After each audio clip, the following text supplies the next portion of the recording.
ہے شکر رب.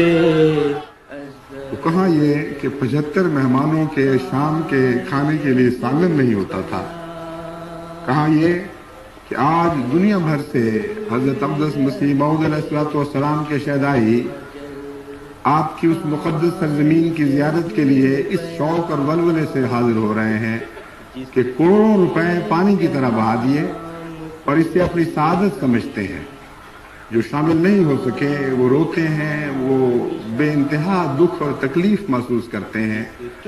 آنے سے پہلے مجھے بہتوں کے خط ملے، انہوں نے بھی روتے ہوئے خط لکھے، مجھے بھی بہت رلایا.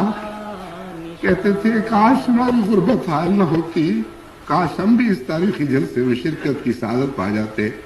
خوش نصیب ہے وہ بھائی جن کو خدا نے پرے پرواز بخشے. میں آپ سے یہ التجا کروں گا